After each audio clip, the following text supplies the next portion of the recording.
समीर रोज की तरह काम से घर वापस जा रहा था। रात गहरी थी और चांद भी पूरा था। पूरा रास्ता चांद की रोशनी से चमक रहा था। उस दिन पूनम की रात थी। जिस गांव में समीर रहता था वहां यह बात प्रचलित थी कि पूनम की रात को एक चुड़ैल शिकार के लिए बाहर निकलती है। वो जिस भी इंसान को अपना शिकार बना ले उसे वो जिंदा नहीं छोड़ती। ये बात समीर को मालूम थी, लेकिन वो इस पर विश्वास नहीं करता था। समीर जंगल के आधे रास्ते ही था कि तभी उसे अपनी मां का फोन आया। हेलो, हाँ मां, बेटा घर जल्दी आ जा। बोला था ना कि आज पूनम की रात है। इस समय बाहर निकलना इतना खतरनाक है कि तुम्हें पता भी है। ओहो मां, बस मैं 10 मिनट में घर पर पहुंच जाऊंगा, तुम चिंता मत करो। मैं बिल्कुल ठीक हूं। कुछ दूर तक चलने पर समीर को कुछ आवाज आई।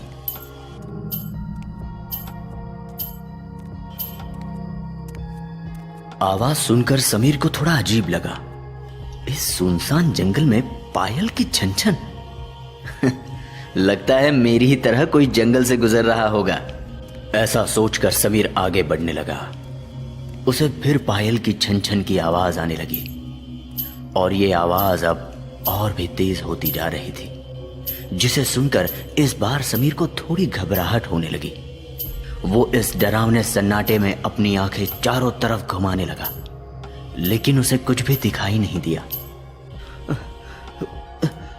आसपास तो कोई नहीं है, तो फिर ये आवाज कहां से आ रही है?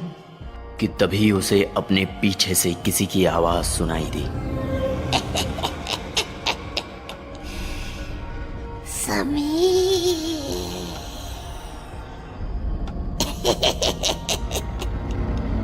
आवाज सुन समीर पूरी तरह घबरा चुका था। उसकी हिम्मत नहीं हो पा रही थी कि वो पीछे मुड़कर देखे। वो बस उसी जगह उसी हालत में खड़ा रहा। ऐसा लग रहा था मानो उसके शरीर को लकवा मार दिया गया हो। कि तभी उसे फिर से पीछे से आवाज सुनाई दी।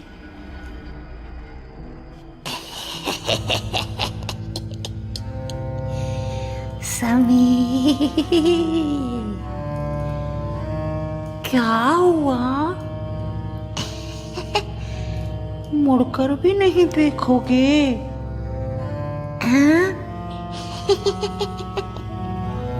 जैसे तैसे समीर ने पीछे मुड़ना शुरू किया और जैसे ही वो पलटा, उसकी हालत बद से बदतर हो गई। उसका हलक मानो सूख ही गया हो। उसके सामने एक चुड़ैल खड़ी थी, जिसके लंबे बाल, आंखें सफेद, चेहरा काला, बिल्कुल चांद के दाग की तरह, माथे पर सफेद बिंदी, हाथों में भारी भारी कंगन, बड़े बड़े सफेद नाखून और पैरों में मोटी मोटी पांजेब थी। चुड़ैल ने एक लंबी सी सफेद साड़ी पहनी थी, जिसका पल्लू जमीन पर कई गज तक फैला हुआ था। वो सच में एक पूर्णिमा की चुड़ैल लग रही थी। क्या हुआ समीर? तुम तो मुझे देखकर डर गए।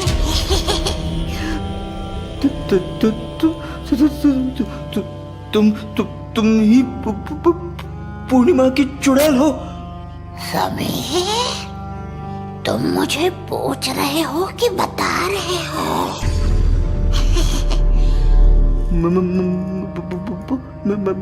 मैं पूछ रहा हूँ मैं। मैं ही पूर्णिमा की चुड़ैल हूँ।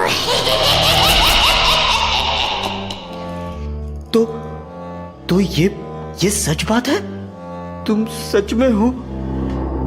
हाँ, मैं सच में हूँ।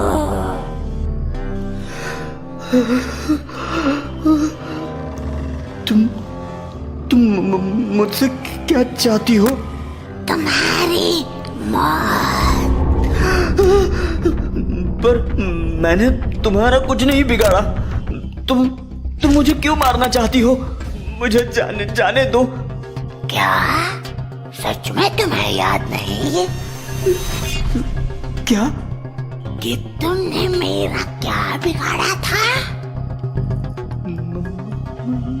मतलब? संजना याद है तुम्हें? संजना नाम सुनते ही समीर चौंक गया। उसके माथे से पसीने छूटने लगे। कुछ याद आया समीर? तुम्हें तो मैंने मार दिया था, क्योंकि मैं तुम्हें नहीं बल्कि तुम्हारे दोस्त से प्यार करती थी। देखो संजना, वो बहुत पुरानी बात है। मैं आज भी उस रात के लिए खुद को रोजाना कोसता हूँ। आज तुम मिली हो तो मैं तुमसे माफी मांगना चाहता हूँ। प्लीज संजना, प्लीज मुझे माफ कर दो, प्लीज। माफ कर दो?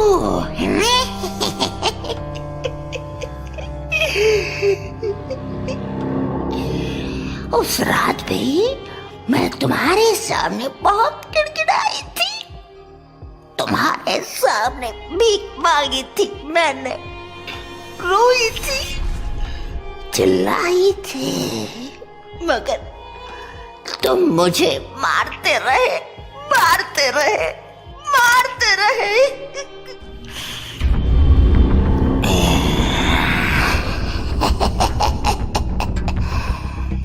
आज पूरे 2 साल हो चुके हैं और वही पूनम की रात भी है जिसकी रोशनी में तुमने मेरी जिंदगी को अंधेरे में धकेल दिया था।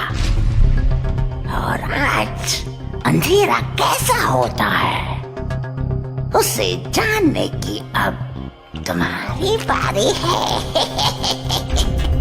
नहीं संजना प्लीज मुझे माफ कर दो। प्लीज मुझे जाने दो। मैं तुम्हारे पैर पड़ता हूँ, प्लीज। समीर अपनी जान की भीख मांग रहा था कि तभी वहां से चुड़ैल गायब हो गई। चारों तरफ बस अजीब सा सन्नाटा था। ये देखकर समीर काफी हैरान हो गया।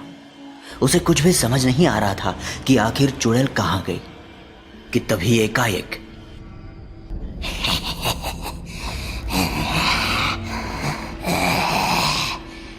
समीर, तैयार हो जाओ।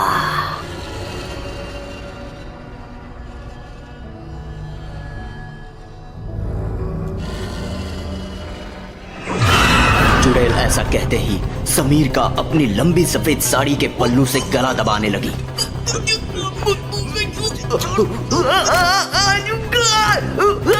मुझे छोड़। देखते ही देखते समीर का दम घुटने लगा। वो तड़प रहा था, चुड़ैल से अपनी जान की भीख मांग रहा था, लेकिन चुड़ैल बदले की आग में जल रही थी और उसने समीर को तड़पा तड़पा के मार डाला।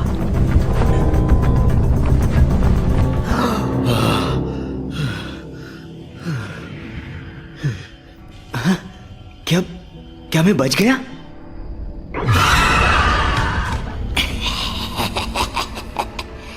नहीं समीर,